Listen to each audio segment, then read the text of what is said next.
Okay.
Dima convinced Victoria Running Wolf to invest with him in the ultimate pet resort, a hotel for pets.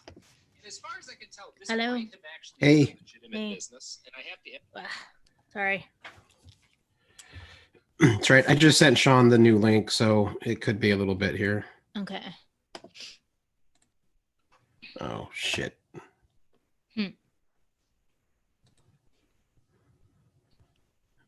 I'm going to have to mute the YouTube page myself. Okay. Am I hearing an echo into myself anymore? No. Oh, did you have YouTube open? Well, because once it... Oh, my God. Oh, that reminds me. I'm going to want my little restream chat. Oh, no. What? Oh, no. No, no, no. What? Wait.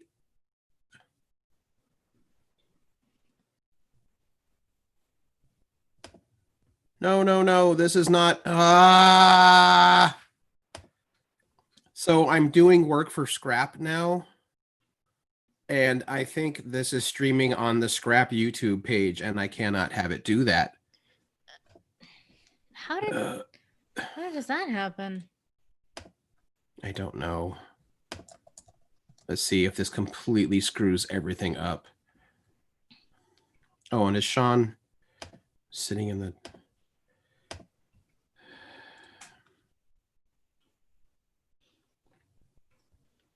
They don't appear to be live. Everything up.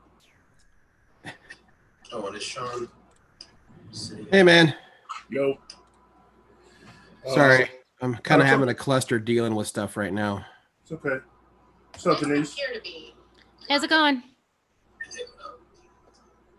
Okay. Oh, and is Sean... Hey, man. Yo. Sorry. Is that you, Aaron? That's me. Huh? Facebook. Closing that. There we go. That was the delay. Sorry about that. Ah, okay. It's all right. Yeah, you basically can't look at the YouTube. Otherwise, you're always going to be on a delay. Yeah. Oh, the YouTube and the Facebook, actually. Yeah. But I'll get... I was gonna say Go there is a way to have the chat open and restream, and then now you don't have double audio. Oh. Do you just like mute your mic in there or something? No, they have their own separate chat. You can like open up just the chat in its own little browser page, and that way you don't have double video. Right. Let me access that now. Oh my God. Just... Okay. Oh my God, are you serious, dude? Now? See us on Facebook, but I'm gonna close that now. That's that. What are you doing? Whatever. Are you live streaming to all of the right accounts? I believe so. I see us on Facebook, so. Yeah, the Facebook was fine, but I was doing stuff for Scrap this morning where I was looking at their YouTube page, but so I had to log in. I think it works now. Okay. going on like 2.5 hours of sleep.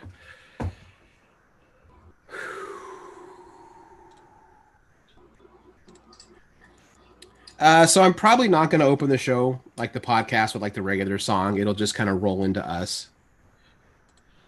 If that makes sense. Yeah. That makes sense. Sean, you need more action figures, man. If you only knew, dude. This is Oh, We were God. looking at 551 today. Yeah. So I don't really know what the hell we're gonna do.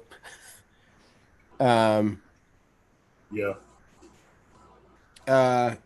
So I don't know.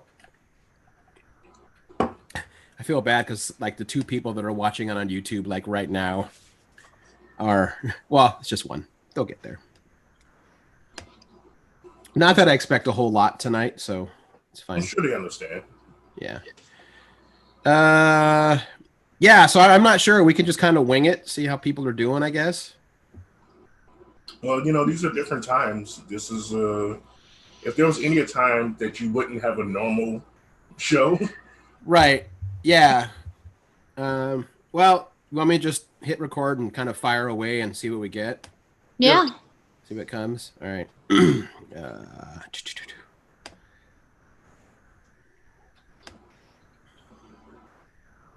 Okay, it's recording. Hello, everyone. It's Aaron Duran. This is Geek in the City, issue 551. I'm here with my co-host. Bean. Cable can't make it. He's doing busy work, so Cable was not able to join tonight. But we've got our friend Sean Wynn hanging out with us tonight. Hey, everybody. Glad to be here. Yeah, thanks for joining us. My pleasure. My pleasure. I mean, normally we have you on for like way more fun stuff, like Yeah. shows and anime and action figures and shit. I don't even like toys. Can you imagine? Yeah, that would be insane. You know, a minute ago you made a comment about that I need more, and what you're saying behind me, I don't know if you noticed, it's empty spots. It's because I've sold some. Oh man. Oh. Yeah. You just wanted to rotate them out? Yeah, I mean, times are changing. My styles, my taste is changing. I'm broke. So, Yeah. Yeah, it's going around. I don't know. I don't know what the deal is. yeah. It's as if no one has a job. So speaking of which, we debated having a show today, and we decided that the only way we should have a show is if we weren't just gonna do what we usually do and just sort of like dick around and talk about comic books and make dick jokes. Right. I don't think No, we make you all do. that. We do. Oh, It's not even just me. So Yeah. All right, it's fair. But we did find someone who would maybe want to talk about specifically what's going on this week, on top of what's been going on all year. Yeah. Yeah. But I don't even know where to start. I don't. I think, mean, yeah. yeah. Go ahead, Sean. Well, I was gonna say, like, you know, I listen to you guys all the time, and like, I would not expect you to just be able to just jump right into this, because if you are feeling what I've been feeling, which I know that you are, you're doing the same thing I'm doing. When people go like, "Hey, I'm checking in on you. Are you okay?" Right. And the answer, you might say yeah or fine or whatever, but the real answer is I don't know. Yeah, like, and and like Denise and I don't experience it, the same way, African Americans in this country do. We've got our own things, but there's also like other shit that goes with that also. I mean, I like to say like we're kind of all into it together, but like also the other truth is that like Mexico's got a pretty shitty track record with how they treat black people too. Yeah. And even though once they get to America, we're still treated like crap, but you go down into Mexico and shit changes again, That is There's the whole- definitely, yeah. there's a whole weird like historical precedent as to like why that happened. And I'm not going to go into the show, but if you just do some digging, shocking no one, it was the U.S. government the entire time. like, like, You don't say. yeah, it was as if they had these two groups of people that had been oppressed and killed or whatever, and somehow actually got them to fight each other over tiny scraps while they just walked in and took it all. No, that sounds about right. And that's exactly what I've always, any studies that I've done have led me back to that conclusion as well. Because this actually has been a topic of discussion amongst my friends and I all week. And I actually even posted something about it a couple days ago about people of color solidarity and how it's not where I would like it to be. Yeah. Like I said, there's speckles of it. Like there's definitely support. Like I know people like you are gonna support me, and you know that when there's an issue dealing with your people, that I'm gonna be like, yeah, that's messed up, and like, what are we doing about it?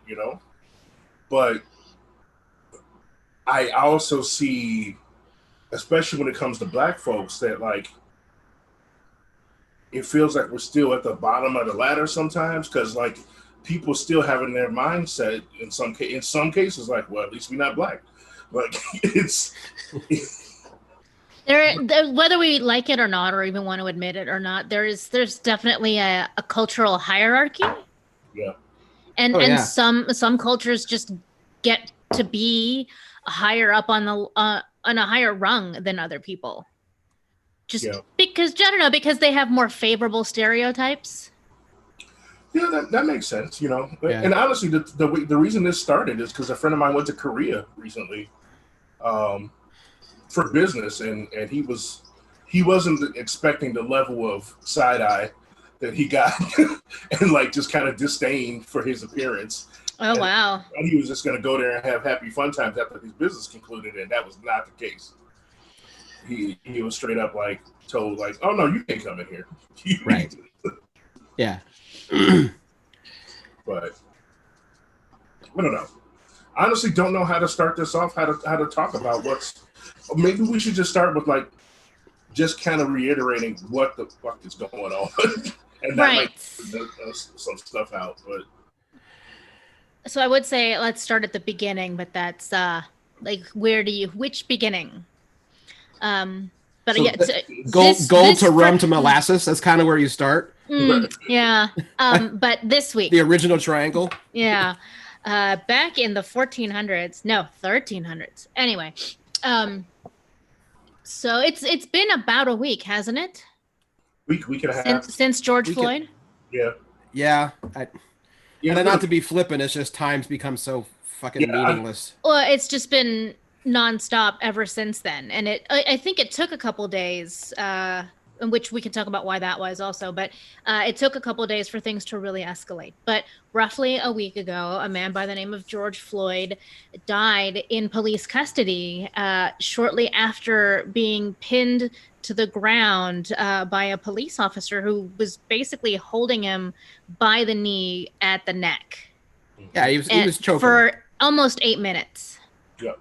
And that was all caught on video. And the most appalling thing is that it went on for that long. Like, even though people are watching, that's the level of impunity that officer felt like he had, and the officers that were with him. Cut to this person dies, and yet still nothing happened. I think it took 3, maybe 4 days before he was fired. I think they all got fired within 3 or 4 days, but he has been the only one who's been arrested and has been charged. And he has priors. Right. Yes, he has priors. That didn't come out till later. So first, the dismissal, then the firing, right? Then finally the charge, and I think that's what you were trying to hit on. Why it took so long. Yeah, and that seems to be the trend. And I don't know about you guys, but I've watched a lot of different police procedurals in my life. I do enjoy them last I checked, although I really am starting to question things these days, because one thing that I learned about police procedurals is that everyone is working behind the scenes to cushion the blow and put the spin on it as best as possible and like really mitigate as much fault as possible on the side of the law enforcement individuals. And immediately comes out the bandwagon, this parade of blue lives matter, and just like the emphasis to remind a community that police officers are the people who protect us and are there to take care of our communities. But I mean, does anyone really feel that way? Nobody I know. No, I mean, not anymore. I guess like as a kid, I was raised different, but I think almost every kid goes through that couple of years where you're kind of told because you're a kid, so you want to believe the promise that if you are scared, you go looking for the badge, like it will protect you. And I think depending on your racial and background and your skin tone, that illusion fades away at a different time. It's like the horrible version about it. It's like the bizarro, like learning about Santa. Like, you know, like it's a bummer when you find out that Santa's not real, but that doesn't mean that like one day the ant like it's gonna kill you. Right. That was a Yeah, weird way to it's put it, but it's like- no, like it's like learning about Santa but worse. I don't think I actually learned that lesson. Like, I don't think it really hit me until I was like 12, when I had my first like real police altercation. That like I got an inkling that something was fucked up here, and it was I had a crush on a girl, right? And so I had been to her house once, and we were friends and hanging out, and I was going to her neighborhood to try to like surprise her because she had been sick from school, and I was going to bring her homework. And you're 12, so you're also awkward as hell, as all 12-year-olds are. Right. So my dumbass couldn't remember the exact address, but I knew what the building looked like. So I spent like 15, 20 minutes just walking through like her neighborhood. Right. Like, I know it's over here somewhere. And then the next thing I know, cops have pulled up on me and said that I fit the description of somebody cased in the neighborhood for burglary. And they wanted to see, what I was doing, what I was up to. And they took my school bag and they were like searching it to see like you have burglars tools in here. And I'm like, I don't know what you're talking about. Like, they have tools. And then he just dumped my bag with all of my school books and homework right in the middle of the street. And was just like, oh, I don't see anything here. All right, you can go. And then he got in his car and took off. With all my shit just flying around the street. And I was just like, that's not how police do things, right? It's not supposed to be. Yeah, you're like, wait a minute, that's not what they're supposed to do. Yeah, and I didn't tell my mom. I didn't say nothing to my older brother because I was just kind of like, just in a shit mood after that, and I just went home. And when I finally told that story, it was when somebody explained to me what had just happened to me. So right, and that in a fucked up way, you actually got lucky. Oh, I got lucky as fuck. Right. Yeah. Yeah. Yeah, I was definitely older, but it was a hell of an eye opening. I think it was like, I mean, I already was starting to build the mistrust, as it were, but I think I was like 20 or 21, and I worked at Lloyd Center, worked at that Suncoast there. But at the time, because of school, myself, my then partner, and our roommate, like we lived in Lake Oswego, and it's Christmas season, and you all know retail. Yeah. You don't get out of that mall until midnight after you do the cash drop and the store close and all that. Mm-hmm. And I'm driving this beater of a pickup truck because that's all we can have, and I get pulled over in downtown Lake Oswego. Like, first one cop wants to know what I'm doing, and I'm like, I'm coming home from work. What job closes at midnight? I'm like, the mall. It's Christmas, man. And then one cop car became two cop cars, and then three cop cars. And I'm like, what the fuck is going on? And then like all of them glaring at me, all of them also doing those loaded questions like, you got a body in the trunk? Because the minute you say yes, you just gave them cause, even though you think they're joking with you. Like the moment you go like, oh yeah, there's a dead body in there. All right, you just gave them probable cause to search fucking everything. And then like a fourth car shows up, and the side of that car says like fucking captain or whatever, and I'm like, oh shit, I'm not going home tonight. I'm at least going to jail. And I don't know what happened. I got super lucky. The captain eventually like walked up to the car and said, please go home. We're sorry. But I was on this, side of the road till 1:30 in the morning. And that fucked with me hard. I was like, I didn't. You know what? I just got done for making $10 an hour in the mall. Mm. How long did they have you out there? At least an hour on the side of the road in Lake Oswego. At least an hour. Yeah. I don't know. I've never had anything like that. I don't know if I pass, because I'm never in the sun, or maybe it's the sound of my voice, but I've never, at least not by a law enforcement individual. I've never been harassed or misjudged in that sort of way. So I've never, and growing up with immigrant parents, you don't end up being very political, I guess. I never really had any strong opinions one way or the other. But I do remember being in my early 20s and being really annoyed at white guys who are like, man, I hate the cops. Like, what do you have a problem with exactly? Who gave you a ticket?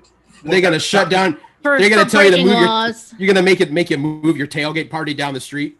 Yeah, he said my muffler was too loud. Right.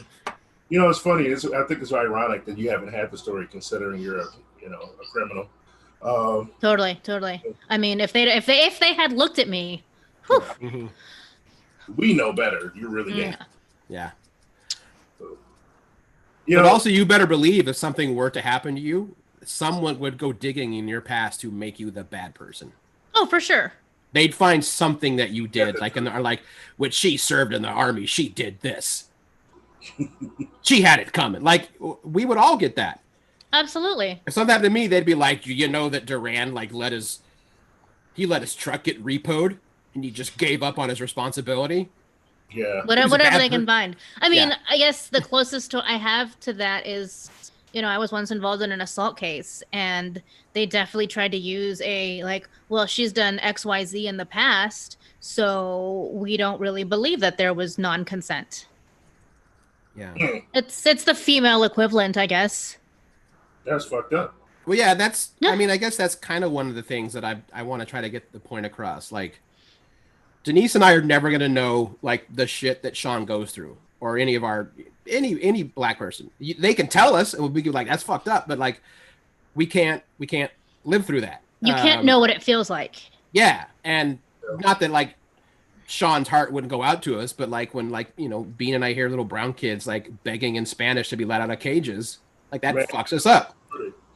But also, like, I can empathize with a woman as much as possible, but I'm never truly going to understand what it's like to not be believed on something like that. Mm-hmm. And I guess that's the point I've been trying to make with people in the past few days is like, just listen and believe them. Like, that's all right now. I mean, there's more stuff you could be doing, but I feel like that's one of the biggest steps right now.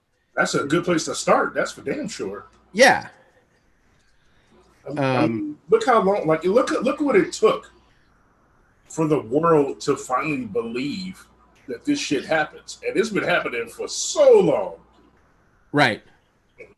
And like right now, I mean, I'm glad you brought it up. Like, the world reacted to Floyd, right, to this video, but there's like 5 other cases just in the same month right prior to that. And then not only that, the world, you just said it, still does not understand that there are children in cages right now during a pandemic. Right. Yeah, and I can't even go into what I just read a few days ago. It'll just send me into a deeper rage. Oh, I read it too. I know exactly. Yeah, with the parents and the choice they're given. Yeah. Anyway, I do wonder, and and this is just me like spitballing, and we can change and shift around. There's no real order tonight.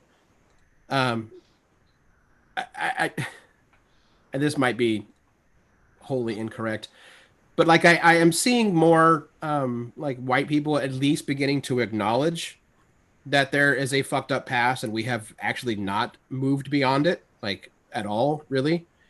Yeah. And this might just be because it's a pop culture show, so my interaction with people online are, as a rule, nerds of one way or another. Um, but and this could be super naive and narrow, but I wonder if the popularity of Watchmen on HBO, and you've got like a million plus white people watching that show, and its show opens with like the fucking Tulsa bombing, and they're like, "Wait, this is from the comic, right?" People are like, "No, No, no," that's real life. and I wonder if some people went like, "Wait, what?" And maybe if that subconsciously got the gears rolling, and maybe I'm giving too much credit to a fucking show being able to at least plant the seed. No, I actually talked to somebody, a white friend of mine today, about that very show, and I was like, because at first he was like, "Oh, I was thinking about watching it," and I was like, "Don't do it right now." Oh no. I'm like, it's no. I mean, I want you to watch it, and I want you to experience that, but like, you already messed up from what you've been witnessing here. That's not the entertainment for you this very moment. I want you to No. get the education, but not at the expense of your sanity. Yeah, Uh, I'm Actually, watching, I I'm watched watching a it for lot. the first time this past week. Ooh, how you doing? Yeah. I'm fine. Honestly, it felt very appropriate. Yeah. Because I think I don't know, because it gives it more weight, because it makes it more relatable. For better or for worse, if you're not actually a person of color who has to deal with these kinds of issues all the time, every now and then it kind of goes out of your mind. Yeah. That's a fair point. I'm glad you said that. Um, I mean, it's the same thing as like constantly being stressed about everyone in the world getting sick and dying. You can't think about it constantly; it would break you down. Some people don't have that choice, but I think if you do have that option, your brain's going to be like, let's move over here now, and maybe that's part of why more doesn't get done. I don't know. I mean, we've got a ton of escapism available anyway, and like, it's not just escapism for like what makes you feel sad. It could be straight up escapism from real life and real problems that don't even really affect you. Like, if you don't even take the time to learn about them, like, is it even a real thing to you? So yeah. Right. I did want to mention this because I've been online all this whole time, and I've been out talking to people, and um, obviously you touched on the fact that I'm a big toy nerd, Yes. and so One day I'm just gonna hire you to do some mods for me because I suck at it. yeah, dude, I'm not the best at it. I got a team of people. Like, I can't do this on my own, but Whatever. You'll get the money. yeah, we got you. But I follow a lot of toy pages and social media and all that, and let me tell you, there are certain toy companies out there that have participated in today's Blackout Tuesday, and the lashback they got was pretty high still. Like, The last Hasbro, what? It broke up there. The last what? Oh, a lot of the toy companies are participated in Blackout Tuesday, and they posted about it, and they put it on their social media, and the feedback they got was pretty nasty and disgusting. Yeah. The big one was Hasbro.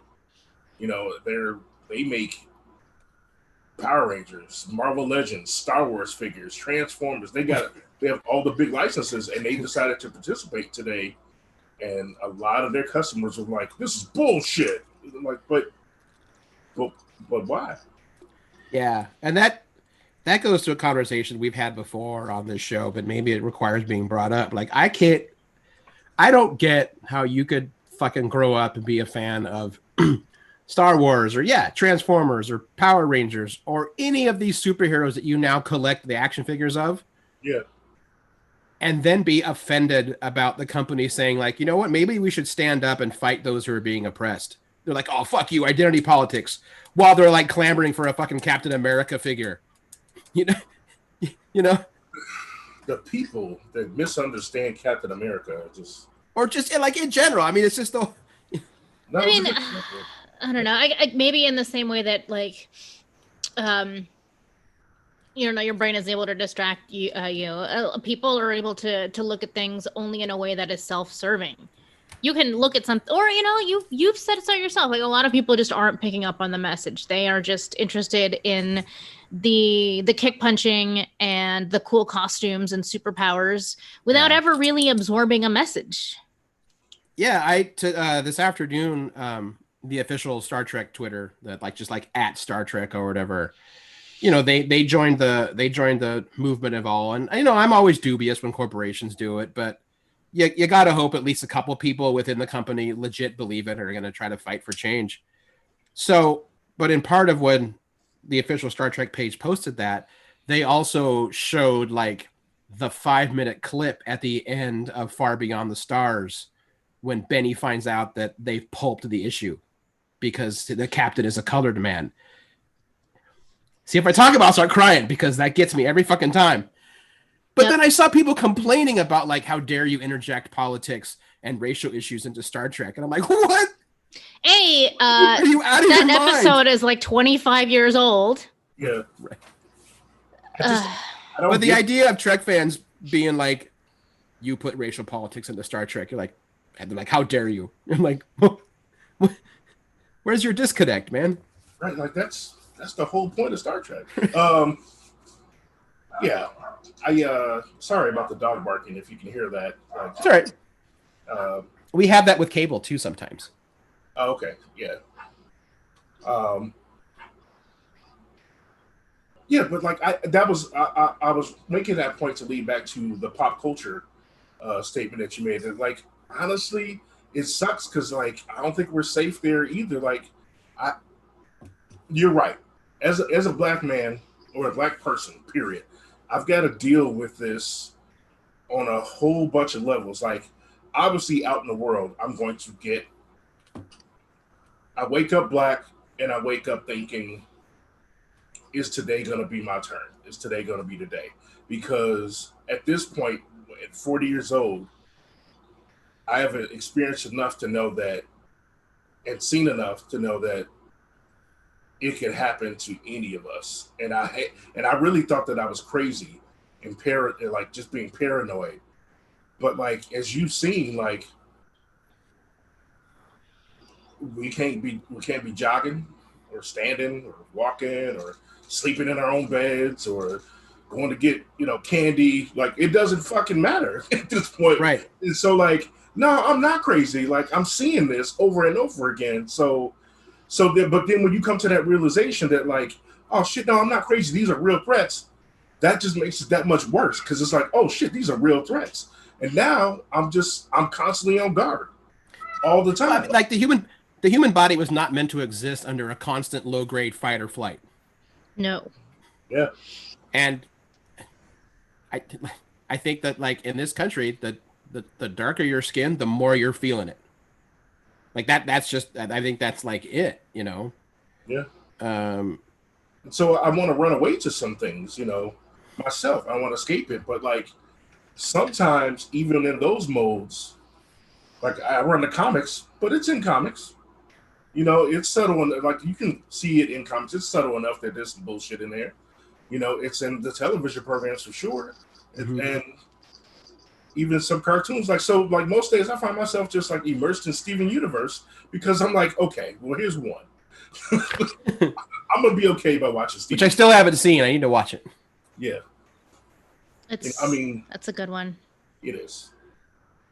That makes me cry for different reasons. Yes, Right. I was trying to figure out like the best way to put that, but that's pretty much it. It'll still make you cry, but I don't know, but in an uplifting way. Everything makes me cry. You know that. I know. Yeah. Let's actually, I want to kind of double back a little bit to you were talking about all of the different companies, corporations that are participating in the blackout either today or this whole week, depending on who you ask.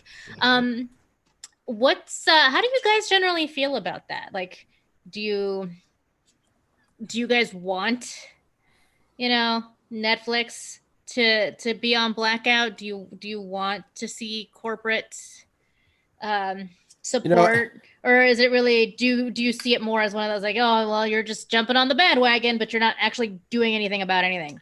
you know what? Really quick, I would fucking believe Netflix more about their blackout if they didn't post that like an hour before they refused to renew the Astronomy Club for a second season. Yeah. Son. It's, And I mean, and by the way, if folks haven't seen it, you're only going to get one season. But look at the Astronomy Club on Netflix. I feel bad because I only watched one episode so far. I kind of forgot It about it, fucking but it's killed so me. good. I woke Jen up. It was like 1 o'clock in the morning. I was and she sleeps through a lot. I was laughing so hard, couldn't breathe. Oh yeah. And I told everyone I said, remember Living Color? And they're like, oh yeah, I loved it. I said, okay, imagine the show that evolved from that. Yeah, That's Astronomy Club. That's a really good way to put that. Yeah, I think I sent there's a skit they do called Resting Creep Face. I sent that to like 80 people because that's a good one. Oh man, that's come on, Yeah. man. You could Sorry, I didn't mean to add more. but I will say I think Nickelodeon handled it well. Because What did Nickelodeon do? Nickelodeon Saw that. Yeah, go ahead. they put on Twitter, Facebook, and then on the television programming that they were participating, and then also made a statement about how they were going to be looking more content from creators of color because they need to make changes. And I was like, yeah, that's how you do that. Yeah, today they yeah, specifically asked for black animators. They're like, if you're a black person, if you're an African American and you're an animator, send us your portfolio. Like, we need to fix this. Yeah. I can appreciate that, but only so much because those creators have been there. Oh, they've been there, yeah. They've been there. They've always been there. I mean, it's so hard to feel appreciative when people are only doing something because all this other shit had to happen first. Exactly. And don't get me wrong. Like, I definitely was like, oh, cool, I'm glad you did that. But I'm not all like, okay, you won me over. It's like, I'm glad you did it. I'm watching you. Right. I get these days it's really more of like, okay, I will continue to patronize you for now. It's like a constant test at this point. And it's really hard to come back from that once you, at least for me, like if you as a business operation, just like when people screw me over or do something shitty, like you really only get one chance. You fuck it up once and that's it. Yeah. So don't fuck it up. Continue to not fuck it up. Yeah, I mean, I hope that there are some companies that are not just trying to earn points. Mm-hmm. The one time that seeing it did make me fucking rage out was seeing the NFL and then seeing the fucking 49ers. Oh, fuck the NFL. And I was like, there are not cojones big enough to attempt what you guys just did. Like that, really. What did they do exactly? They did the whole, like, we stand behind it cannot be tolerated. They have to be like what every company does. Mm-hmm. And all I could think of was like, yeah, you guys fired the guy that's like started the peaceful protest that you said was still disrespectful. Like, no, you don't get to do this now. No. Fuck off. You don't get to do No, the NFL lost me at TBI, and I've only gotten further and further away from that. Just TBI? Traumatic brain injury. Oh, right. Yeah. I forgot how big that cat was. But yeah. Oh, look at that. Oh, that's a bear. That's a small bear. Yeah. Oh. All right. Yeah, he wasn't gonna shut up unless I picked him up. Sorry. So, this right here is what keeps me, a little sane. Yeah. Yeah, pets are good for that. This week has been, pretty intense. There's been some violent nightmares. There's been some crying. There's been some good solidarity. I am part of for now, Black men's group of Portland. Mm-hmm. which are mostly consist of like uh, blurs, professional blurs, and we get together for mental health check-ins because a lot of us have dealt with stuff like this in the world, but also within the industry, and just, we want to see if we can support each other in any way we can, but also we just need to talk shit sometimes, and that's what it's for. Like I need to talk shit sometimes to somebody who I know will have understood. What are you doing? Uh, and so we did a mental health check in just a couple of days ago, or earlier than scheduled, because of the events of this week, and Right. it was much needed and so therapeutic. And I definitely advise that anybody do the same. Like if you can find some people that you connect with like that, now is the time to do these mental health check-ins, whether it be about what's going on in the Black community, or whether it's be about the pandemic or like family stuff, whatever. Like mental health right now is super important. Um, so Yeah, absolutely. I Um, think people were really starting to wear thin, and then a whole new elements came into play. So I know that a lot of people are running out of steam, for yeah, lack of a better way of putting it.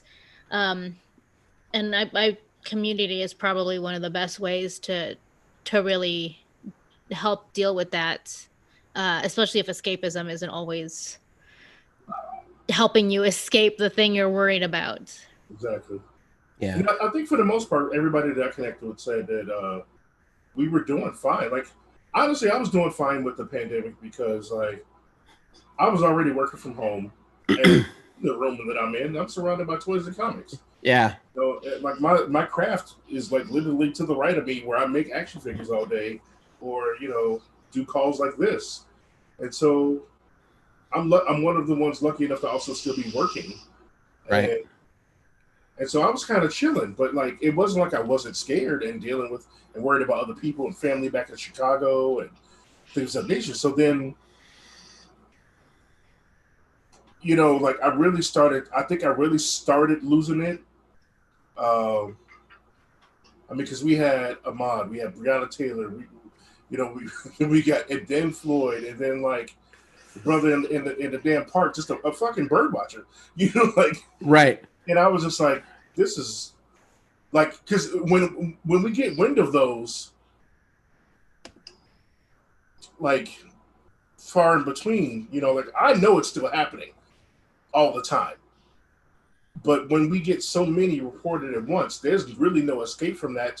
So then it's always on my mind because I either have to choose to start the day with, I'm going to be numb today, so I'm going to watch a bunch of this and blah, blah, blah, or I'm going to have to talk about this all day. Right.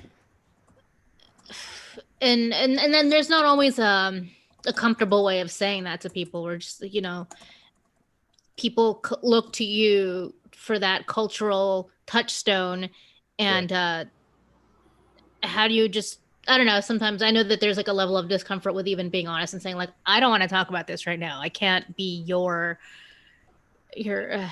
your go-to every time something like this happens. That's something I've seen a lot, is like, stop asking your Black friends how they feel. Yeah, I'll be Yeah. honest. Right as of right now, I probably have about 20 something unanswered messages. Well, it was even like when Denise and I were talking about canceling the show today, and we were like, but do we maybe reach out to somebody? So I wanted to like have you on, but also felt like, am I being a dick by saying like, hey Sean, do you want to come on and chat with folks? Because it's not your responsibility, but It, if you it want it to, it gives you a sense of like implied tokenism, which is kind of cringy, even if you don't mean it that way. right. No, okay. So like, let's be real talk.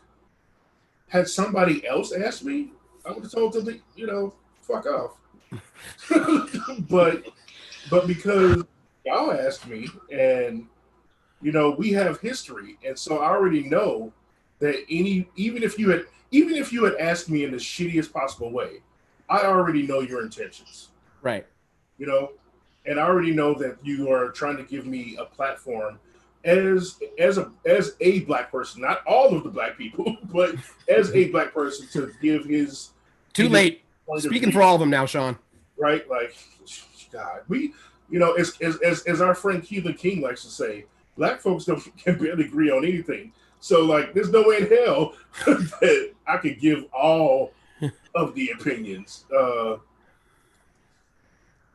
Like, but I am happy to relay what I do know, relay what I can say, and even share some of this. Like I said, I just had a meeting with like 12 other brothers from Portland, so I can at least like kind of like share some of what they also said to me as well. And truth be told, it's pretty fucking similar. It's right. We don't have answers. We don't know what to do. We can't guide our white friends on how to get through this. I'm sorry, but we don't have answers for you because, like, one, if you weren't listening before, we certainly don't know how to help you now. Right. So, this kind of I know that's not supposed to be funny, but it's funny. But it's true. Like at this point, unless you are like 17, like you should have figured something out by now. If you care, you should have figured something out by now. I mean, unless you're late to the party, in which case I'm glad you've turned to the light side. There's probably a better metaphor for that.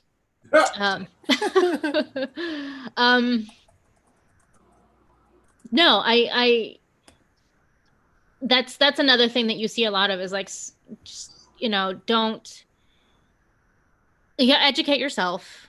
Yeah. If you want to know, then you have to put the work in yourself. That being said, I did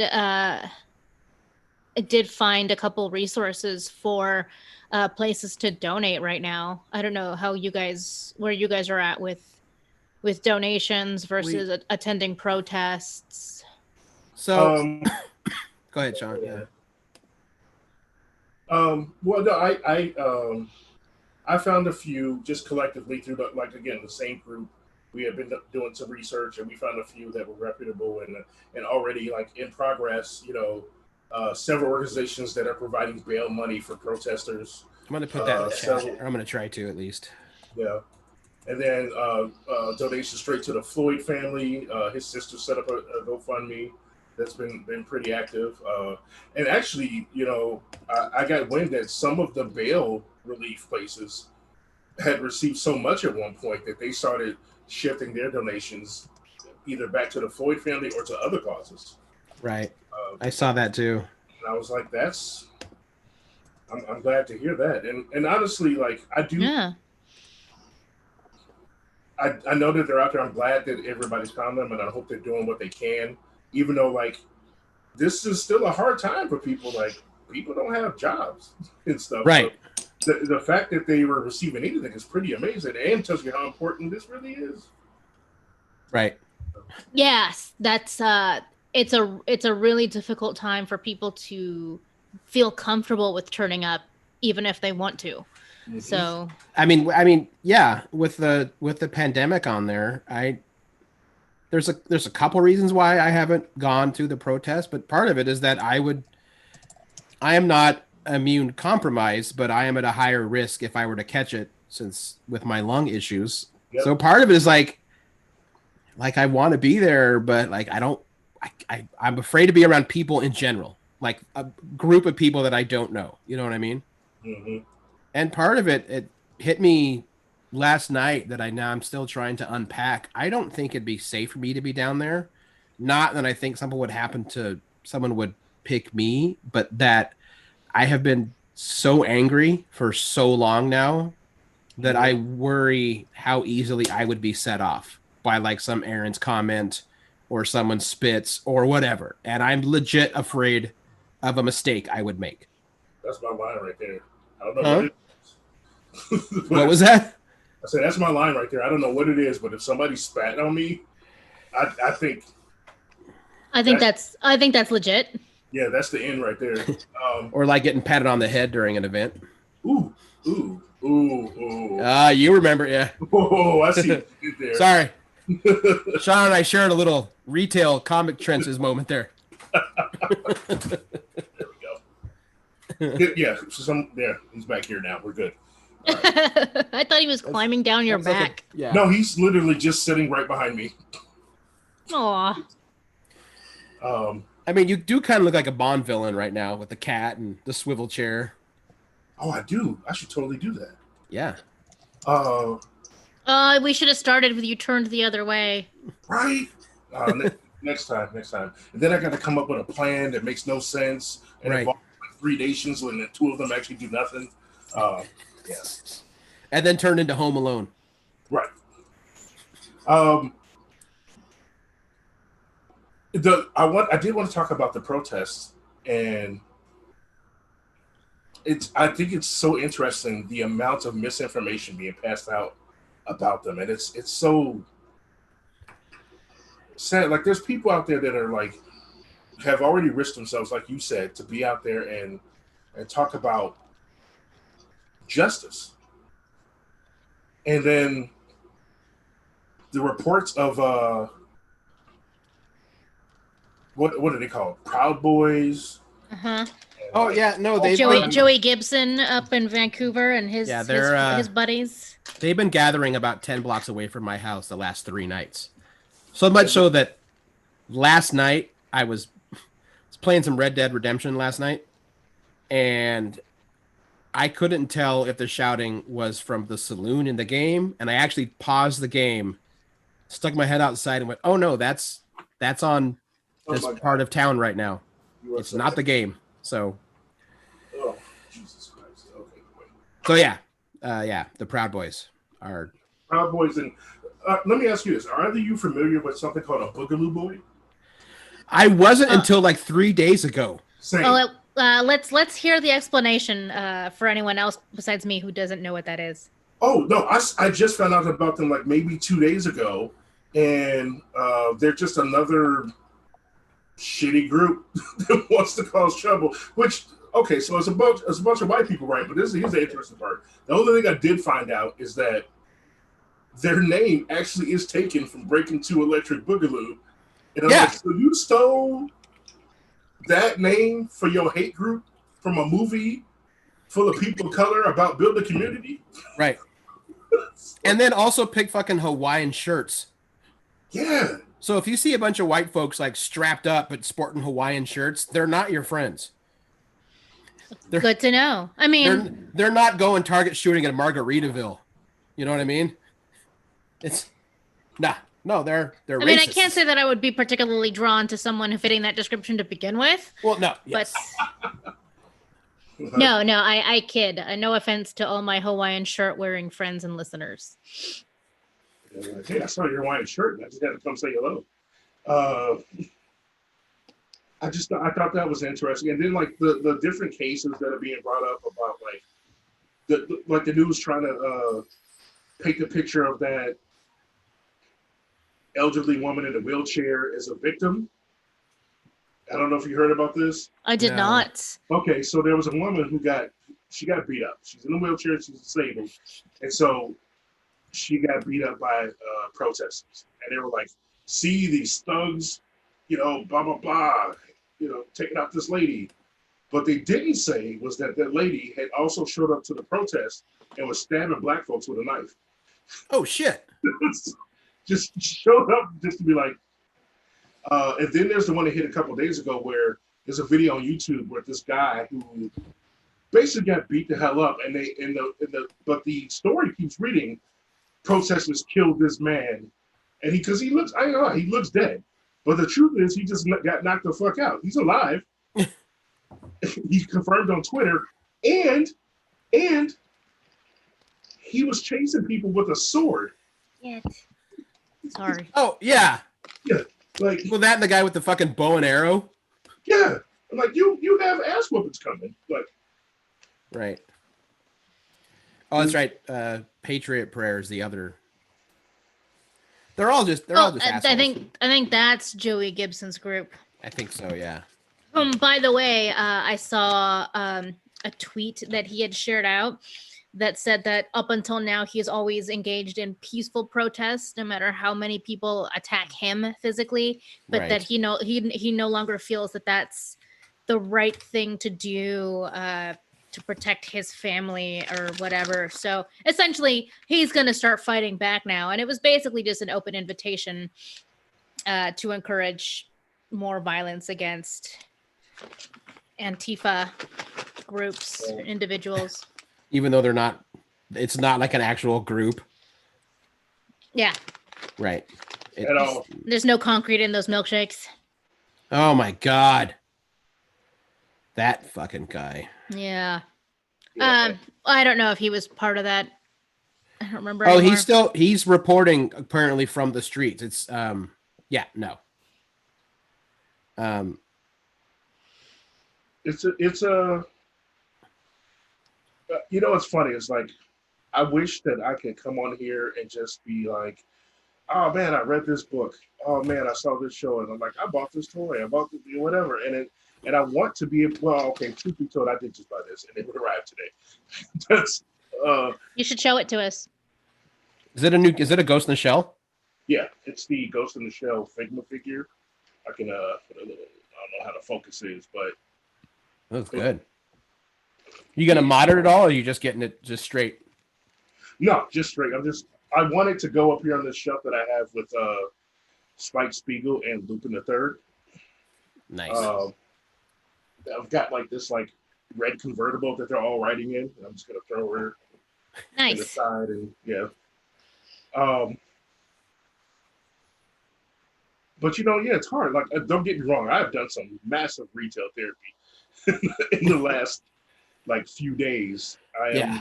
all over the Facebook toy groups and eBay like crazy. Not Amazon though, because fuck Amazon. Right. And, Right. but I've spent far too much long the past 3 days just building a custom lightsaber on one of those sites, knowing I'm never gonna buy it because I keep wanting to. oh my god, Like I just keep doing it, and it goes like to the checkout page, and it's like $820. I'm like, what did I put on this thing? $820. What does it do? Well, you can get special soundboards and program it, and it'll do. You can make it do things, Sean. I'll give him $1,000 if it actually cut me. That's fair. I just my mind is definitely constantly flipping from whimsical fantasy toy stuff and whatever, and then right back to reality. Like,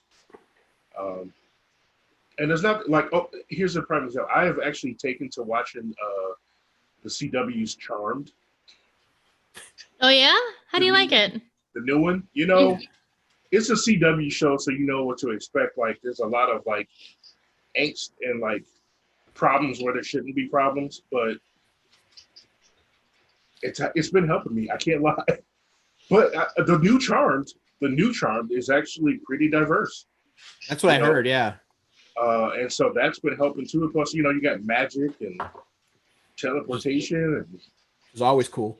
whack ass demons. So like it's been helping me get through this. But at the same time, like as soon as that episode's over, it's bam right back in my head, and need to call my mom. Bam, need to call my uncle. My dad has been reaching out to me, and he's not terrified, but he's so sad to see that I'm experiencing this, because he already experienced this a lot in his life, because we're from Chicago. You've seen Right. things. He's in North Carolina now, but honestly, right before this happened, during the pandemic, like one of his neighbors came at him just for fucking barbecuing, and that could have been his moment. Right. I'm sorry, I didn't hear that. His neighbor did what? Came at him just for barbecuing, like right, like that really happens still. I remember once back in Chicago. I'm gonna tell you another cop story, and this one's like a lot. I was an adult, Him? and me and my roommates. It was 5 of us living in this 5-bedroom house. The whole neighborhood, it was middle of summer, it was hot as hell, experienced a blackout. So we have no fucking air conditioning Yeah. and a blackout. Yeah. And so we're like, fuck it, let's just get out of the house and we're gonna go watch a movie. We got across the street from our house before the police showed up and it made us all get up against the fence and held us there, searching us because they were like, "What are you doing out here?" For like half an hour. Like we literally right across the street from our house. Wow. And we were just thinking like, it's dark as fuck out here. Like they could do anything. And then, and it's like we're raised. It's not only are we raised to think like that, but we're shown to think like that because history has shown us that we have to. Right. I have a friend, and she's as white as they come.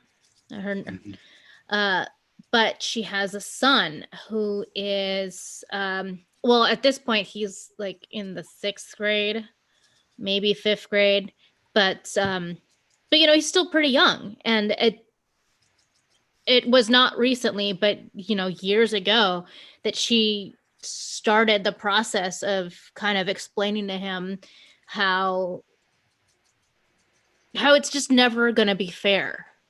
You know, how you can just be minding your own business and someone's going to call you out. How, you know, it's never drop a sense of respect if you're dealing with authorities, because the minute that they think that you're, you know, acting out of turn, it can get ugly.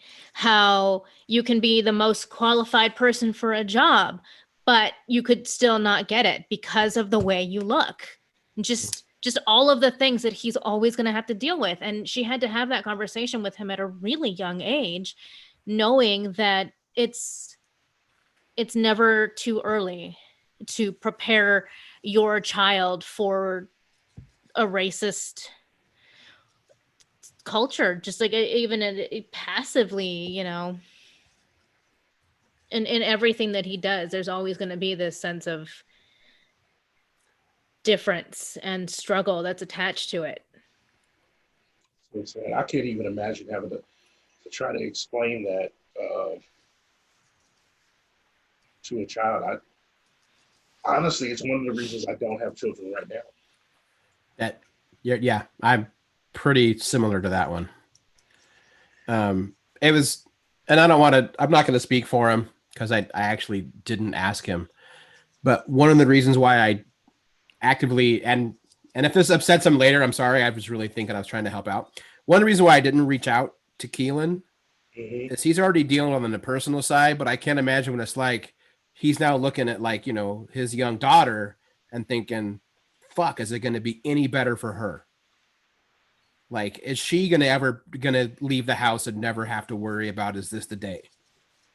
Well, so I don't know. I felt like maybe I was like, I don't want to put one more thing that's sitting on Keelan's mind right now. And you know, Keelan, he just said yes in a heartbeat, but I don't know. I felt like that was a one step too much to ask of him right now. I mean, truth be told, as somebody who has spoken to him recently, I can guarantee that's exactly how he feels. Right. And I haven't talked to him about it, but you know, Keelan and I know each other well enough now that, like, that's where I knew it would go. You know, that's where I knew where his head would go. You know, and I mean, we reach out and say, like, how you holding up, or we just, you know, talk shit about other things and you vent, you know. Honestly, of all the people that I know that you know, asking any of us right now would have been a challenge. Because, like, you could have asked Alan, right? And I guarantee Alan would have had difficulties. You could have asked Valentine, he would have been hurt. You could ask, like, every single person that we know that would qualify to give this talk right now is pretty messed up. And, like, I'll be 100% honest with you both. Like, I'm happy to give this talk, but after this, I don't know what I'm gonna do. I'm probably gonna go have some ice cream or something, just because. Yeah, I'm keeping my cool. I'm keeping my composure, but because I'm used to having to do so. Right. Because And I I think, certainly can't be angry in public, and I certainly can't be, I don't know. yeah, and and part of it is I think, at least I would hope that a lot of our listeners want to understand, but they have to hear it vocalized. And that's not me saying like they don't get it. It's just, sometimes you need to hear it. It's not the first time the show has like, done this before. We've kind of stepped away from the nerd stuff and just kind of talked about what's in our heart and heads. And the show will, I mean, hopefully never have to fucking do that again, but we probably will. So, Yeah, I guarantee you will. Like, can I ask you something, Denise?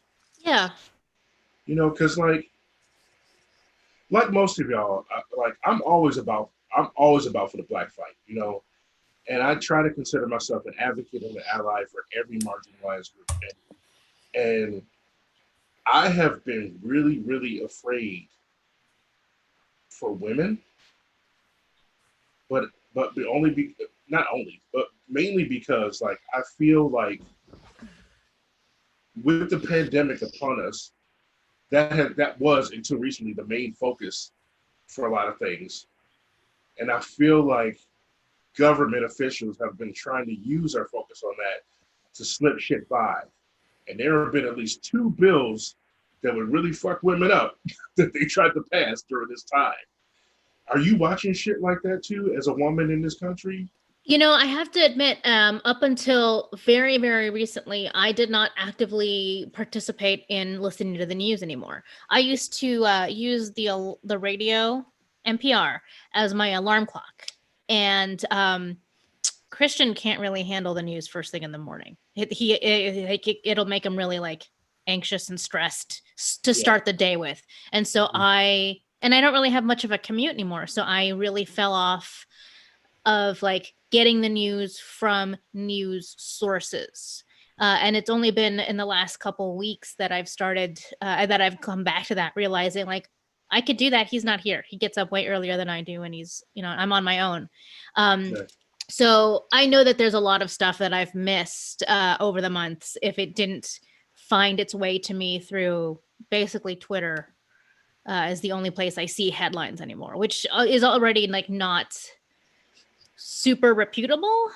So Yeah. I skim headlines and I'm like, I'm not even gonna click on that because I don't think I can trust it. So Right. for a long time I've been missing out. But I'm gonna guess it has to do with overturning shit like Roe v. Wade, or taking more things away from standard healthcare when it comes to women's bodies. The Yep. usual.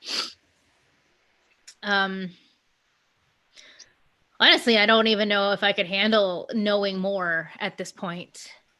I've been doing pretty okay with the pandemic stuff. Although I saw like one tweet about the newspaper on the day that they shared the 100,000 deaths, and that shit like messed me up. But for the most part, I don't get stressed or anxious about it. But this past week is really hard not to think about it. It's hard to it's hard to even want to avoid it because this is something that we can make different. Illness is always going to be Mhm. a part of society, a part of biology. And so you can kind of tune that out to a degree, or just like write it out. But this is different. You can't just write it out and hope it gets better. Yeah.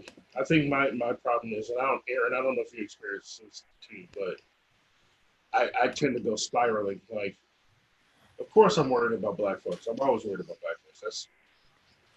I'm always gonna do that. Yeah.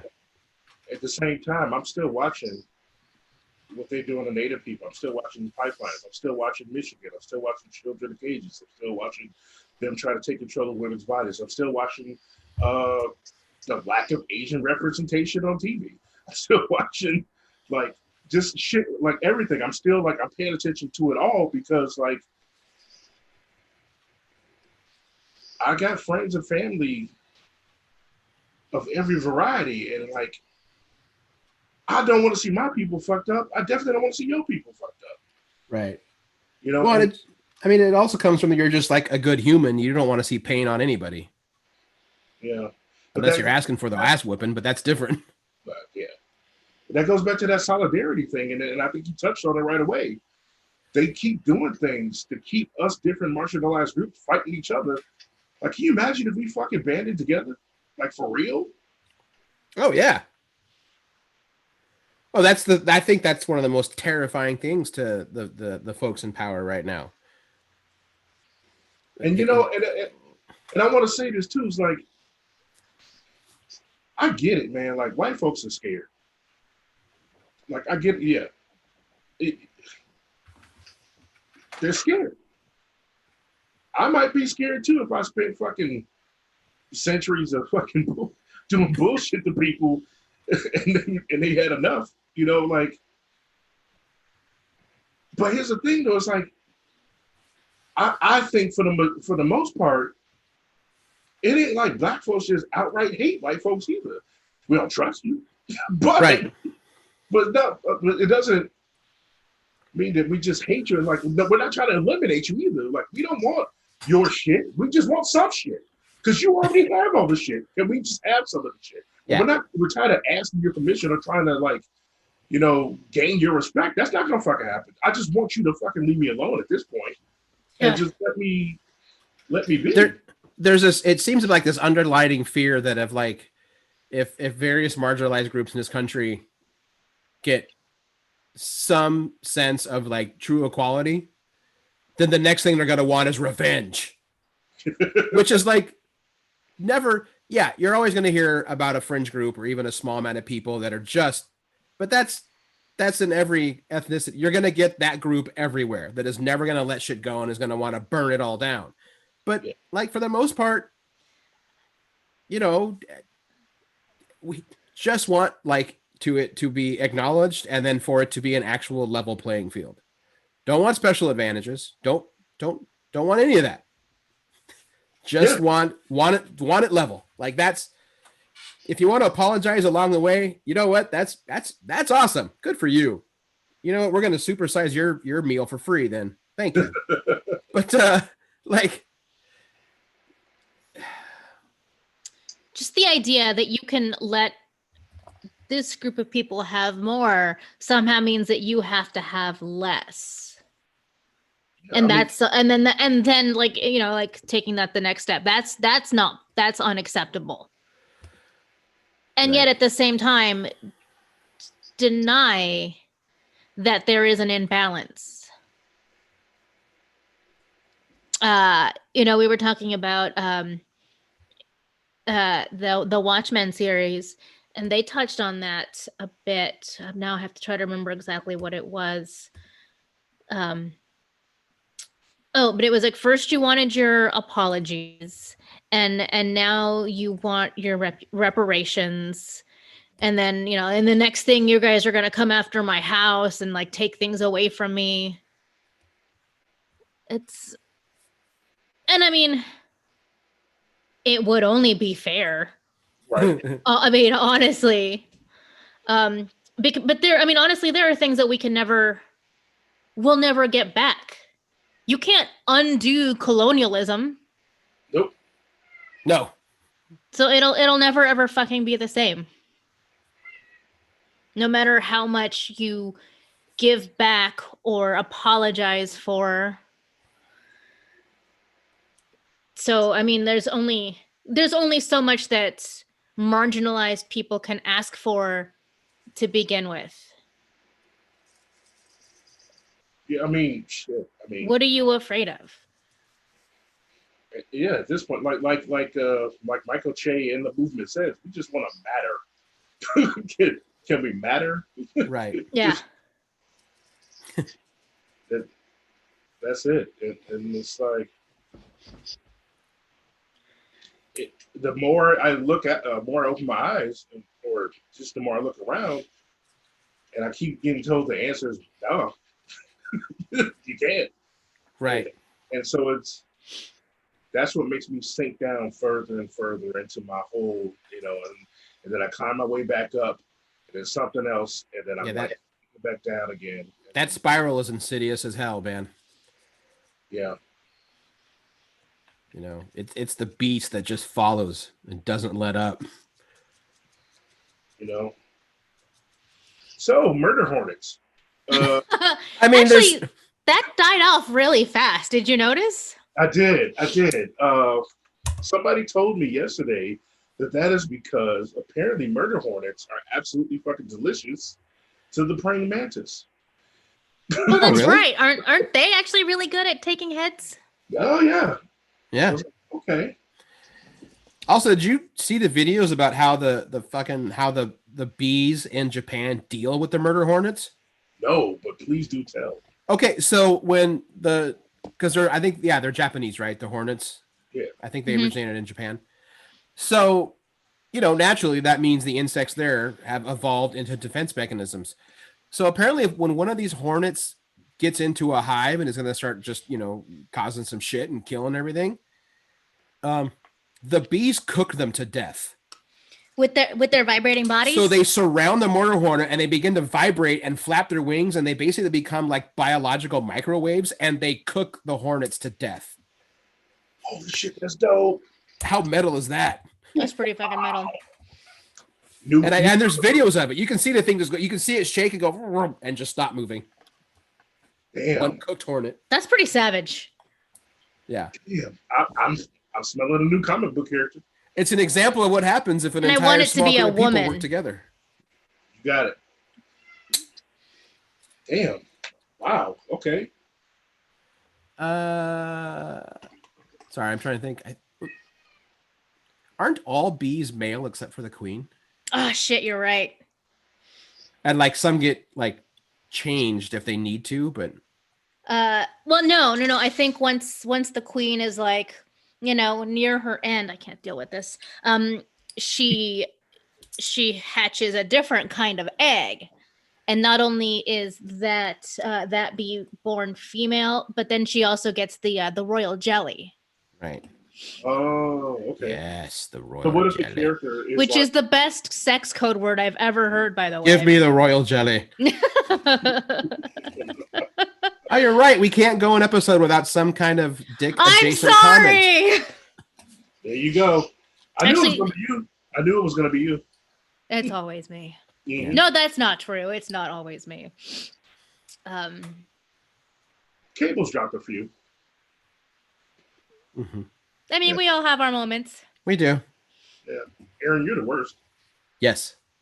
I didn't mean in relevance to this. Just, I know. I remember staff meetings. Man. Can we talk about that for a second? Yeah, if you want to. Yeah, I was about to say, do you want to chat that up a little bit? One of them is closing, right? Yeah. Yeah, the one on Broadway, right? Yeah. Thanks. I actually thought about asking you how you felt about that, but The one that I told them, that's not a good spot to move the store. Man, okay, look, yeah, I was gonna say it's about damn time because, it wasn't that the store itself wasn't beautiful. No. I really like the inside of that store. I don't like getting to that store. No. I don't like that the parking situation. Even though I had a parking lot, it was weird and small, and then that neighborhood is just not great for foot traffic. The Fred Meyer's a block away. It ain't nobody going to get milk and be like, oh, you know what, comics. It just didn't work that way. I also need to get some action figures. Right. Which again, though, they were already at Fred Meyer. Oh man. Yeah. You remember ordering meetings? We used to go round and round on that. Yeah. on the Fred Meyer action figures? No. So, all right, here we go. I know we were talking about serious stuff, but Sean and I have to vent a little bit. Well, let's end this on a more positive note, shall we? Yeah, there you go. So it really happened when fucking Tron Legacy came out. Yes. And a certain higher up manager just insisted that the Tron Legacy action figures would just sell like crazy. And A, I didn't think they were gonna, neither did Sean. But B, so comic book stores do not have the same buying power as Fred Meyer or Target. Right. So they're selling a Tron figure for like $7.99, and we're selling them for like $12.50, and our boss can't figure out why the fuck we're not moving Tron figures. I'm like, I don't know. Maybe because we're surrounded by big box retail with toy sections. Mhm. Like, we can sell action figures, but we got to be selling like the DC Direct stuff. You can't be across the street. Don't ask us to carry the same thing that's in a Target, man. Like, we're gonna lose every single time. Every time. Yeah. Every time. I don't know. I had a lot of fun. I had some fun times there, but that was a hard job, and It was a rough job, man. it was. Rough. Let's give it up for not working any more retail jobs. Woo! Woohoo! Yeah. I just thought it was interesting that store is finally closing. Like, I'm not sad about it. No, I'm not either. I mean, I know they mentioned like hear about something new coming from us in the city, and I'm like, what are you guys gonna do? This is gonna be a pop-up stand to sell pickles. Just they're gonna set up near the food pods, but it's just gonna be nothing but Funko Pops. I'm still saying no. Never mind. I'm not gonna give away my idea right now. It's my idea. I want them to take it. Oh no, hang on to that. You remember the idea we pitched? Mm-hmm. Remember the mothership? Mm-hmm. I remember. Yeah. It could have been the first one in town, man. The first one in town to do all the nerd shit that every city has one now. Mm-hmm. Well, can I ask you? Like a venue space? Like a nerdy. Uh-huh. What was that, Sean? Was it? Yeah. Are you guys still getting comics right now, or like are you getting stuff anywhere? I've been getting about every 2 weeks. I've been getting stuff from Bridge City. Okay, cool. Yeah. I think I've only done one pickup since the shutdown. Right. Yeah, I think I've done 2. But I don't have a lot of very big pull box to begin with anymore. Same. I get sent a lot of free PDFs. So Same. yeah. I also didn't think there was going to be much to pick up for a while. So right. I mean, there are titles, even though I get the PDF, I want to support them. So I'm like, yeah, put that in my pull box, or stuff like that. So I've been doing well before the pandemic and schedule change. I was putting in time over at Excalibur. And yeah, how was that going? Oh, it's great because like I get to hang out with Debbie, get to do comics, and then also her son, Junior Christopher, he loves me and I love him. And, right. About to be 3, and so I spent half the time like sorting comics, and the other half just entertaining him or taking him for walks. That sounds like a dream job, right? No, which is funny too, because like I thought about this the other day too, and I got to jump back to the subject because it's relevant and it made me cry. But like Christopher is a little white baby with blonde hair and blue eyes, and he loves when I take him for a walk in the Hawthorne neighborhood or that Hawthorne area, and I'm right. like, I am terrified when I take him for a walk. Like he's having the time of his life, but me, I'm just looking around everywhere, and I'm like, some white folks will call the cops on me because they think right. Because they think you stole an Aryan child and are just casually walking down the street with him. He looked happy as fuck, but it's like, he tricked him somehow. That's right. And I just think like, oh man, they're gonna come up and like, what are you doing? And but I still take him anyway. Because he loves it. That's in a way that's pretty good because those kind of memories when you're that young, they stick with you. Yeah. So I bought him a Buzz Lightyear for Christmas. That's pretty good. That's precious. The big one. He loved it. So, it makes noise and so. But those are the kind of thoughts I have. Like whatever, especially here in Portland. I'm not used to this much lack of diversity. So yeah. Really put me on the edge a lot as soon as I got here 10 years ago, and here I am 10 years later, and I'm still like somewhat uncomfortable. Even more so now. Not that I would have felt any better in Chicago right now either. So yeah, I mean it's kind of a shit show everywhere, I think. Um, There's no like real good places. Everywhere you go, there's always going to be somebody. assholes. Yep. Yeah, Well, I mean, we got to kind of start to wrap it up here, but for sure. Can we end on a good note somehow? yeah, well, yeah, we will. But one thing I want to drive home is that if you've been listening to the show now for a while and today, and it's like, and you're thinking like, man, it just sounds like it's a rough mindset to be in all the time. Like it is. Yes. So keep that in mind when you post certain things like that. That's it. Just keep that in mind. But yeah. Fun shit. I don't know. Well, I don't know about fun, but I did in the chat earlier put in the URLs for a couple different places that I think are good to donate to, and if you guys have places that you want to share, I went with what is it called? PDX Protest Bail Fund. Although apparently they're like killing it right now on Yeah. collecting donations, so Yeah. maybe not them. But on the national level, the one that I was really excited to find is called Campaign Zero. Who does? Let me see if I can remember this correctly. Research based policy change. Fuck.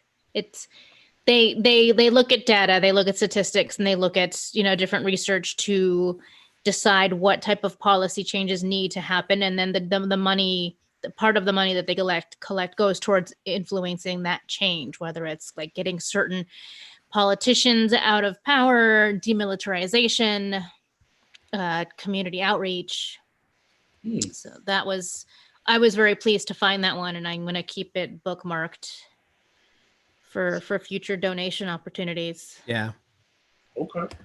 I'll have to go looking it up and maybe I'll post it in show notes. But I also think it's a legit service that if you donate however much money, they will split it if you want between like the 20 reputable sources in different states that are having to set up bail funds. Like it may not seem like much, but if when everyone donates a certain amount and then it puts like $5 in every bail fund, that builds up. It snowballs. I like that. I mean, I'm glad you mentioned too about be careful what people post too, because like one of the things I want to stress is that I have been seeing a lot of people who are posting about the looting and the rioting. Mm-hmm. And I need people to understand that there are differences and factors that you're not considering. There are a lot of factors that come with looting, depending on which neighborhood the people doing it. Like sometimes it might be protesters that turn the rioting to turn the looting in their specific neighborhood, but consider the fact that neighborhood might be part of the problem. Right. And I'm not saying that's the case everywhere, but also consider too all the other instigators that we've talked about that are there just to make the Black Lives Matter movement look like garbage by just attacking any and everybody. I mean, that's why they're in disguise like that. And then running off. And then running off, yeah. Yeah. Or like they show, the clips of like Black folks getting violent after they've been attacked.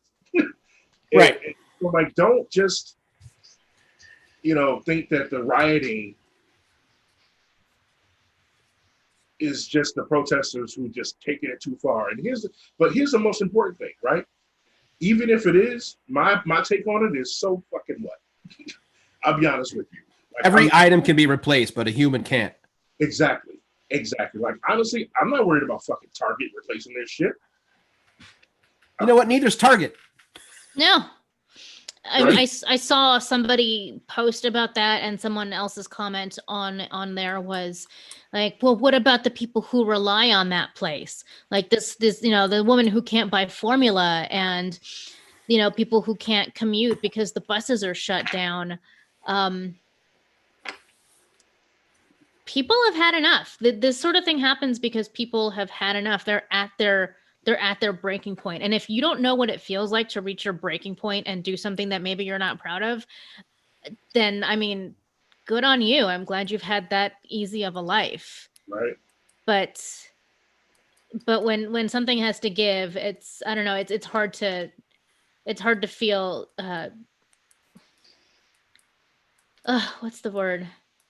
Like, it can't always just be like Law and Order black and white. There are reasons why this is happening, and Yeah. that's what you have to consider. That's Yeah. the part that you have to become aware of if you're not. Yeah. And don't feed yourself the line that change never came in this country through violence. Like literally every major step of this country was from violence from the very beginning. The Boston Tea Party was a riot that led to a war. Like every single major political change in this country, I don't like it, but came at the tip of a musket or a rifle or a knife. Like it just has, because or a blanket yeah.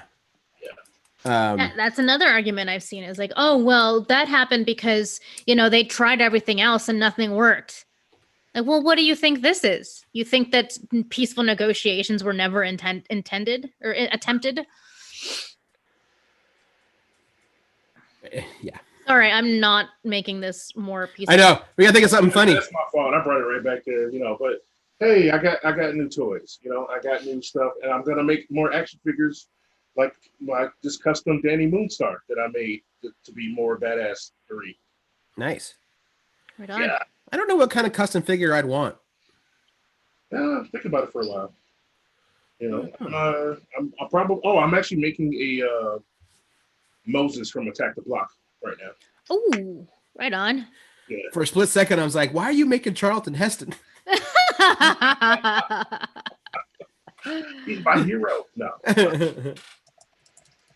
So yeah, I mean, there's still good things to be had. I know what kind of figure I want. Everybody to reach out to your friends and family, and just be there for each other and support your friends and their causes, and not just today, all the fucking time.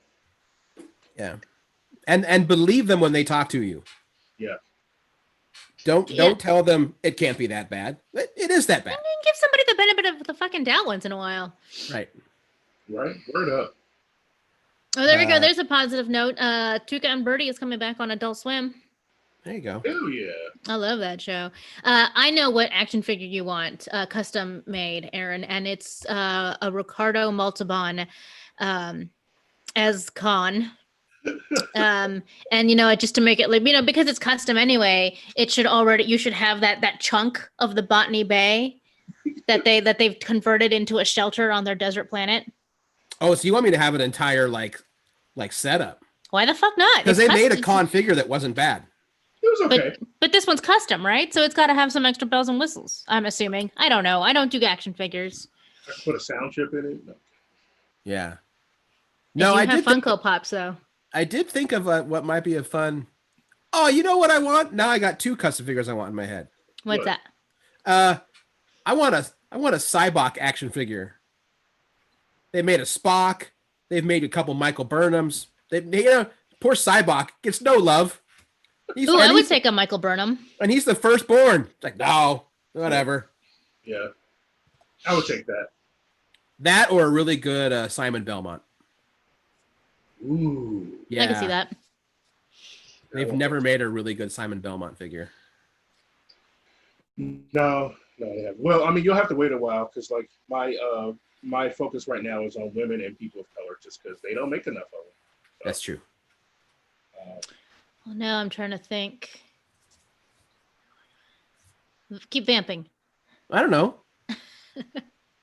What else am I working on? I can talk about that. Oh, I've been making. I made a Renee Montoya the other day. Ooh, are you sure? It's mine. No, we can still show. This one was just a simple. I know where you live. I'll get it. This was a simple mock-up until I get a. I've got my buddy Zach Shaw helping me with the sculpt on this one, but I used the Marvel Legends MCU MJ head. Okay. By Real Clothing. That's the what? The Zendaya base? Is that right? Yeah, the Zendaya. Yeah. Okay. But I've got her like a 3/4 length trench, snazzy boots, actual jeans. I had to dye these jeans to get them, this color, and then like a little bag. She's got a flashlight, and a gun, and a badge. And she's gonna hang out with my Gordon. Nice. You got to get her like a tiny bottle of whiskey too, Right? and the two women necklace. Although I think now in canon, it's been burned onto her chest unless they took that away. Yeah. Yeah. I know what I want for my custom action figure. Yeah. The Tessa Thompson Valkyrie from Thor Ragnarok. Yes. She's got a bitchin' set of armor. Did they make one of those? They made one, but it ain't that great. It's not that good. All right. Yeah. Well, the second one is better. They made two. The first one you wouldn't like. The second one you would like the face, but maybe not the armor. Don't know. I'll have to look into that. And I would second place would be Wonder Woman with her metal armor. Ooh. Like in 1984, a la the Screaming Chicken? Kingdom Come. The Screaming Chicken, yeah. You forget it was called that? Yeah. I just cool. Although speaking of which, you know what I wish they had done and they never did because DC's still bad at making money when it comes to action figures. They should have done like a 5 or 6, like whatever, 6-inch scale action figure set of all the Amazons you see in Themyscira. So that's a lot. Hippolyta, I would have taken it. Huh? I would have taken that. Yeah, and like put them in like a really nice box set that you'd only get like at a comic book shop. So like you open it up and it's like fucking Greek columns and they're all in their poses already. I know for sure I wanted an action figure of old girl, the sister that was in Wonder Woman, Ann Wolf. You know her? She's the one. She's the other trainer, right? Yes. All right. So she's an actual. Yeah. Well, I think I've read like was she a weightlifter or a boxer? No, she's a boxer, a champion boxer, and she's a boxing coach. She will knock you out, son. She looks like she would knock you out. Yeah. Yeah. That was probably the toughest person on the set. Oh, I bet. Yeah. So yeah, that's what I'd like. That'd be. Oh man, that would have been cool. Right? They could still make money off that. They could do that now and it would still sell. Maybe I'll make her. Yeah. All right. Now I'm just thinking of different characters that I want now. You know what they've never made a good action figure of? And I want it with like all her tricks, all her guns, everything. I want a really good Amanda Waller figure. That you know what? Me too, man. Me too. And like base it off Viola Davis, because for as flawed as Suicide Squad was, she is scary in that movie. As the Wall. As the Wall, yeah. Yeah, she is. She don't play, man. Viola Davis got to be fucking in general. Right, no. Although I still remember how much I nerded out when fucking Amanda Waller showed up in Smallville. Because it was Pam Grier. So she's in the background and like these villains show up to Smallville and one of them is like the Smallville version of the male Killer Frost. And of course, like they fail because they're taking on Superman and the final like pre-credit scene is Amanda Waller like walking into the cell and he's like, well, I tried. I did what you wanted. And she's like, yeah, but you failed. And just plugs him in the head and says, welcome to Suicide Squad. Credits. I'm like, what? What? Nice. Yeah. Yeah. Amanda Waller, the only character to make Batman flinch. True that. The Wall. Okay, I know one last positive thing that we can end on as we sign off. This week, the week's blackout is supposed to be about giving Black voices an opportunity to be heard and not get drowned out in algorithms. So if everyone has something from a person of color, like an artist, podcasters, movie, TV shows, whatever, that they want to encourage people to enjoy this week. Uh-huh. I can start if you want. Go for it. I'd say mine would be to check out and support / follow this amazing woman in New York who we've interviewed for the show before at last year's Rose City Comic Con. Her name is Robin. She is the founder and leader of Geek Girl Strong. And it's all about, she's like a wellness educator, but she's also a huge geek. She recently had a really great kind of collaborative thing with Marvel's Make Me a Hero. So she's like Okay. legit, in the nerd community with a wide variety of nerdy interests, and she brings all of that into teaching you how to have like a healthy and fit life. And she's a person of color, Oh, okay. and she's amazing. Just period. Go. I like that. Aaron, you want to go next? I'll go next. So first. Yeah, I'm gonna bring it up here. It's not something that he has just done. But damn it. I'm familiar with that. Huh? Nothing. Oh, here it is. So, I've been listening. I didn't realize I've actually been reading this guy longer than I've been listening to him. But one of the things I enjoy on Fat Man Beyond, Kevin Smith's podcast, is his co-host Mark Bernardin. Oh yeah. Used to work for Entertainment Weekly, and he's worked on like Treadstone. He worked on the first season of Castle Rock. He's a African American writer, and his insights are great. Like I love hearing him break down story and stuff in between Kevin's like stoned coughing and laughing. But he put together, and it's not related to like the protesting that's happening right now, but it's still a charity that's helping people out. It's helping with the No Kid Hungry program. He put together something called the Plague Nerdalogs, where he got celebrities that he knows to give monologues of other famous scenes. So like he got like Jonathan Frakes to do the Spock eulogy at the end of Wrath of Khan. Wow. So like a lot of stuff like that. Like Phil, oh man, he got Phil Lamar as Samurai Jack to do I don't remember what the speech was, but like that's what a lot of it is he's been doing. And it's like you can donate for like $10 and you'll get like an hour or so of these actors and actresses doing these like iconic scenes that we can all quote like crazy, but performing them themselves. So Nice. It's pretty cool. And it's something he put together by using his influence as a creator. And then trying to, raise money for other charities that way. So it's pretty fun. The Plague Nerdalogs. Mm-hmm. Nice. I like that. Yeah. I got a quick list of some people I like to pub. First, I want to talk about this young brother in PDX named Stephen Christian, and he's a newcomer on the comic scene, and he's been putting out a lot of like Black images, and like sometimes he does original creations. He's got his own little comic, but he also does like art that has Black versions of other popular characters, and you can get stickers and like his art book for it. And then you'll see him at Rose City if we ever have one again. And but more importantly, I want people to keep an eye on this young man because he is quite innovative. I haven't seen it in a while, but he has for his independent comic, he has an interactive app for it that he made up. Right. So that things jump off the page. And like there are other people that tried to do this in the past, but it wasn't as successful. Whereas this one comes with a soundtrack, other extra images, and all sorts of really cool content just on the app for his book. So Stephen Christian, local PDX kid, keep your eye on him.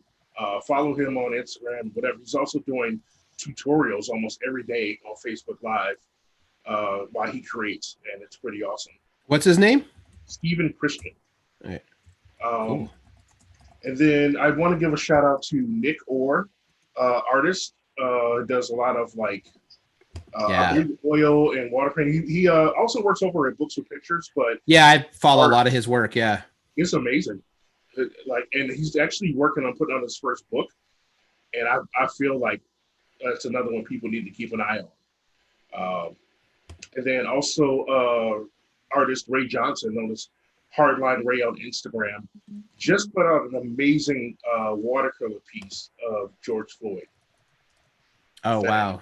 It's really beautiful. It's respectful, and it is just Oh, that's gorgeous. I've seen this. yeah. I saw this. It's getting around already. Like again, these are local PDX brothers, and I want them to get the recognition they deserve. And then last but not least, I'd like to do a little side self pub, if you don't mind. As you know, my homie Keelan King, your homie Keelan King, he is the founder of the group that we're in called Praetorians, hip hop group. We released a new song earlier this week called Flames, and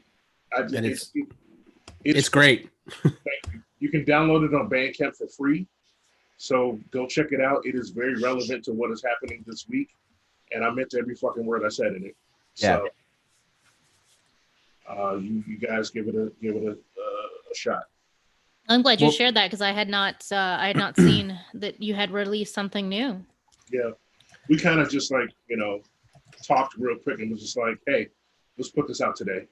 Yeah. Yeah. Yeah, and sometimes the media sites, the social media sites will kind of bury that kind of stuff because they'll treat it like a money-making thing. Exactly. And big shout out to my homeboy Scoop, Damon Clark back in Chicago, the third Praetorian. We couldn't do this without you, brother. Got to get you guys all back together again, like in one spot. Yeah, that'd be nice. Yeah. Maybe when we can fly again. Right. Well, that way we can watch Keelan kill Greg Nibbler over and over again. Oh yeah, that's always all right. Well, hey, we should probably. This seems like as good a place as we can to kind of wrap stuff up here. But man, Sean, thanks for popping on, man. I know that wasn't always the easiest thing. You're welcome. But if now leave him the fuck alone, everybody. Yeah. People can find me under Sean Wynn if you have any legitimate questions for me. Right. Legitimate questions. Right. Especially about action figures. Yeah, no doubt. That. Sorry. Before I wrap, now I'm just having that moment. Was it your bachelor party, Sean?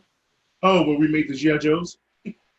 Well, we made the G.I. Joes, but we had that comment because it was like you had like a poker tournament. Yeah. And I remember that like someone had bought the Black Series TIE Fighter.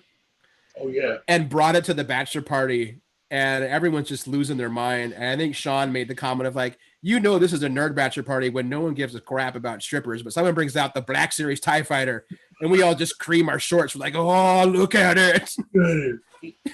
That's the sexiest thing ever. Yeah. That was good times. Yeah. All right. Well, I think we're going to wrap up the show. We'll be back next week. We might have an interview next week if we can confirm the time. Oh. I do believe we'll be chatting with Mimi next week. Ah, okay. Good to know. Yes. Because I have a rebooking to do. Sure. Oh, yes. Don't book it for next week. We'll talk about that offline. Yeah. Yeah. Not going to do the fancy sign off. So I'm Aaron. Please listen and be kind to each other. I'm Bean. Donate, protest, listen to your people of color friends. Yeah. I'm Sean Wynn, aka Serious Black on Twitter. I got stuff to say. Check me out. Yeah. All right. Well, we'll see everybody next week. Thank you. Thanks, man. All right. It officially stopped recording. Yay. Although I should probably end it because it's still streaming. So if we talk any yang, it's going to go over the live stream. So did you see that? Yeah. Oh. Yeah. Okay, I shouldn't do that then. You're just giving it away for free now. Although I saw it. I saw a comment on here that I had no idea about. What? Well, again, like we're streaming, I feel like I shouldn't. Oh, wait, you can chat here. I'm going to send a chat to you guys. Okay. You see it? No. Is it? Wait, did you send it to I'm typing Restream? right now. Oh. No, it's just in the Zoom. Oh, okay. Chat. There it is. Oh, there it is.